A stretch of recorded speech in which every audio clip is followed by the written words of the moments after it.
You want to go around in a nice high circle, turn both of them to the right. So I want to answer a question in this video, and that question is, are pedal drive kayak worth their money? You watch my channel regularly, or people that are familiar with the kayak fishing industry, they know what a pedal drive kayak is, and they know that it's worth the money for them. But in this video, I want to cover this as a general term. Maybe this is the first time you've seen a video like this. Maybe you haven't seen the pedal driven kayaks before and you're asking yourself whether you should buy one for yourself. Now, to a lot of you, a kayak is just one of those sit inside tiny kayaks that you buy at Walmart for $200. But that's not all. The kayak industry is huge, and you have all type of kayaks: sit inside, sit on top, hybrid, little boats that are like little kayaks. You have a lot of stuff. But this video we're gonna cover whether spending an extra little bit of money, or in a lot of cases a lot more money, is worth it to get a pedal drive kayak. First, we gotta show you guys what a pedal drive kayak is. Now, a lot of you guys know that already because you watch my videos and you're super familiar with it, but trust me, I know there's a lot of people out there that don't know what a pedal drive kayak is. When I pull up to like when I'm heading home or I'm going to my fishing spot, I see a lot of people looking at me, getting close and asking me questions. So that's why I'm making this video today, because a lot of people don't know what pedal kayaks are, and they don't know if it's worth the extra money, right? So first of all, there's like two categories of pedal drive kayaks. You have the hobby style ones that they have like a fin, and they're driven like you push forward and back, and then that creates propulsion, and those those fins go like this, and then you could go really fast and really shallow. And then you have the regular bike style ones. They have a propeller just like your trolling motor, and those you could go really fast too. It's a circular motion, and you could go instantly in reverse also.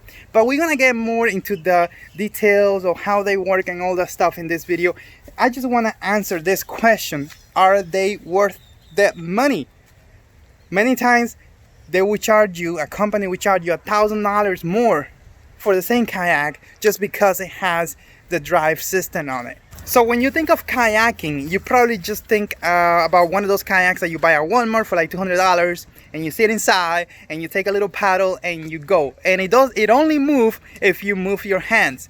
But pedal drive kayaks are different. They're hands-free. You use your legs to propel yourself, meaning you have your hands free. Not just for fishing, forget fishing. Let's talk about general use of kayaking. Let's say you just want to be on the water, you want to enjoy the day on the water, and you want to have your hands free to maybe drink water, take a picture, check your phone, whatever you want to do. It's amazing just to be able to keep going and easily control your boat with just one hand or no hands at all.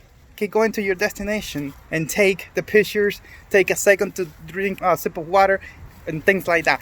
Also, if you're an angler, dude, like having your hands available to cast at any time is amazing. Being able to keep going to that honey hole that you have and rig up everything, that's just another plus. That alone, the ability of going hands-free fishing, is worth the extra $1,000 in my book. But hey, maybe you need more convincing. So let's go to point number 2. One of the biggest headaches when it comes to kayaking, kayak fishing, nature washing on kayak, whatever you would do, it doesn't matter, it's boat positioning.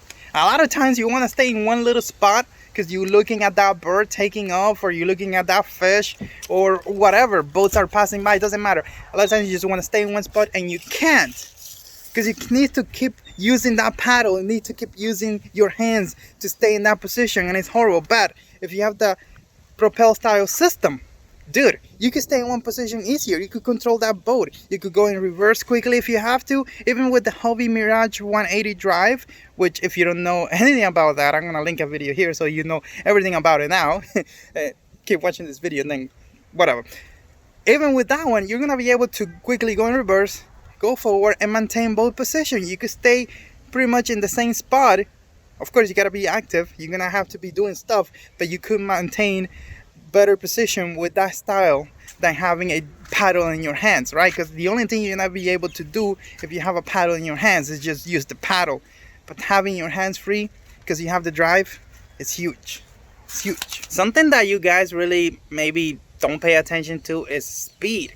When you're using your legs and thighs, those are your strongest muscles. You could go faster and longer by using your legs as opposed to using your arms and your back and stuff like that. Now, if you're an efficient paddler, if you're a professional paddler, of course you could go super fast and go for hours and hours and hours, but those are techniques that even myself, I don't even know. Like, I don't know, I'm not a great paddler, but I could use my legs for a long time. Look, you've been walking all your life, you've been running, you have your legs and they're super strong. Compare the size of your legs, thighs to your arm. They're way bigger, and that is for a reason, because they're stronger, they're way stronger.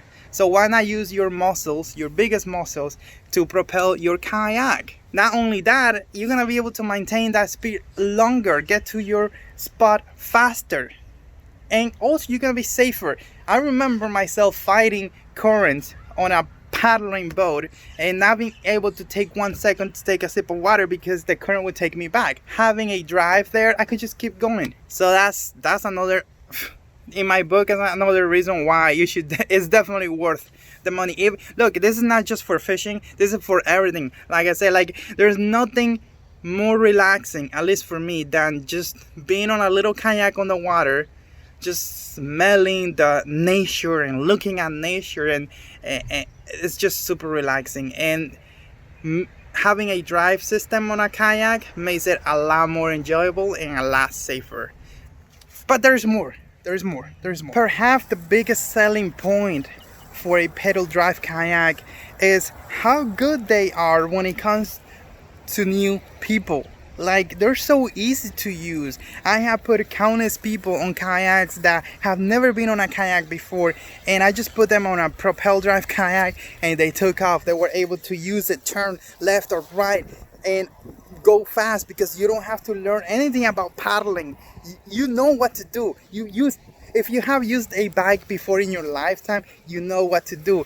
And to me, that's the biggest selling point. They're super easy to use and anybody can use them. And the great thing about pedal drive kayaks is that they tend to be huge in terms of, like, they're super wide, they're long, sometimes they're small, like 10 foot, but they're super wide, and that means they're ultra stable. Those kayaks are ultra stable. You can stand up and fish, you won't flip. For the most part, of course, there is exception to every rule. But to me, the best selling points for these kayaks are that they're good to go for new people that have never ever in their life have stepped into a kayak. A pedal drive kayak is the way to go, and it's totally 100% worth the money. Like, think about it. You don't have to be a great paddler. You don't have to be a great nothing. You get anybody off the street, you put them on a pedal drive kayak, and they should be fine. Of course, if you have a back problem or some sort of disability, that's a different story. But you get any normal human being out there, and they're gonna have a great time on a pedal drive kayak, and that to me makes it worth every penny. This video is not about covering negative or anything like that. So if you want to see a video that touch on why maybe you shouldn't own a pedal drive kayak, I'm gonna link one here. I should update that video anyways, but if you want to see that, go check it out. Another thing is that a pedal drive kayak is still a kayak. You're gonna be able to take your paddle and paddle it. And maybe I should make another video comparing pedal drive kayaks to motorized kayaks and the plus and cons of that. If you want me to do that, comment down below. I'll see you right here in this video.